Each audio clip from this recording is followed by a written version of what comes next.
Hey there, it's Elisa from AK Educational Consulting, and I am back today to kick off a new series on conflict resolution strategies for kids.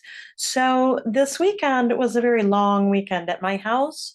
Um, Not really sure if it was something in the air or what is going on, but it was a struggle for my kids, for me, because there was just a lot more bickering going on than usual. And so I started thinking about this because we have started using a couple of new strategies at our house to encourage our kids to resolve conflicts on their own, to kind of keep us out of the mix, um, and encourage that independence. So I thought this would be a great time to come on and start sharing some of these strategies. So over the next couple of weeks, that is just what I'm going to do. So we are going to start off today with a strategy that I learned from one of my best teacher friends. And we were talking when we were out at dinner a couple of weeks ago, and we were discussing this very issue. And she told me the strategy that they use with their kids in their house. And it's very simple. And I thought to myself as she was describing it, oh, well, I kind of do all of those things. But I've since realized that I really don't do them very intentionally. And so we have changed that in our house. So here is the strategy. It's three steps. So when our kids are arguing or bickering about something or disagreeing about something, the first step is they have to use their words. This is one that I repeat over and over and over again to my 5-year-old constantly. What I'm finding though is that uh, my oldest and my middle can also use this reminder, and not only to just use their words, but use their kind words, right? Sometimes they use words that are not so kind in a tone of voice that is not so kind. So the first step is they have to use their words. The second step, and here is where I thought I was doing okay.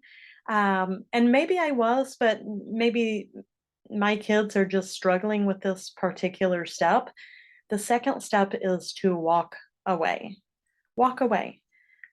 This is something that my oldest really struggles with, I have come to realize.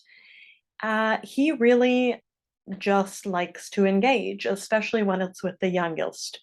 And so there's a lot of verbal altercations that go on and on and on and on, and it's never actually resolved.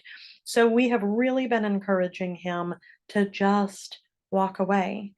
Um, my middle child is probably the best at this particular step of the strategy because she just gets frustrated and doesn't really like to engage or like to be part of conflict. So she often does this step on her own. So they have to use their words with one another. If that doesn't work, they need to walk away.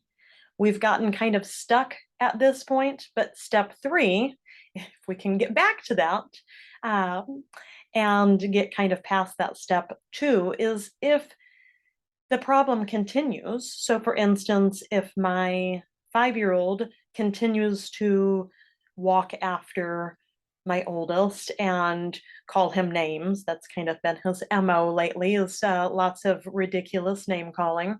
So, if he follows him and continues to call him names, knowing that he's pressing his buttons intentionally at this point, then my oldest can come and tell an adult. So that's the third step is tell an adult. So first they're using their words, then they're trying to walk away and disengage in the situation. And if that doesn't work, then they can talk to an adult. So it's super simple, right? It's very common sense, all three of these steps. And like I said, I felt like I was doing these things, but I don't think that I was doing them very intentionally and very explicitly.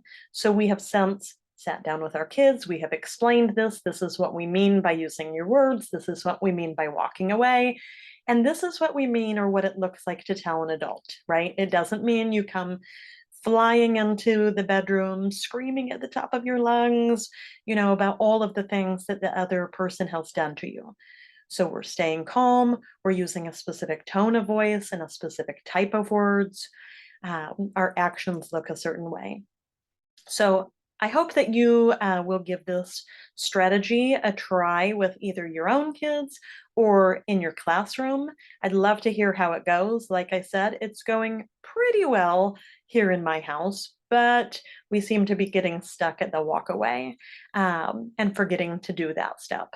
So I'll keep you posted, and I'd love to hear how this strategy works for you. And I'll be back soon with another conflict resolution strategy for kids for you.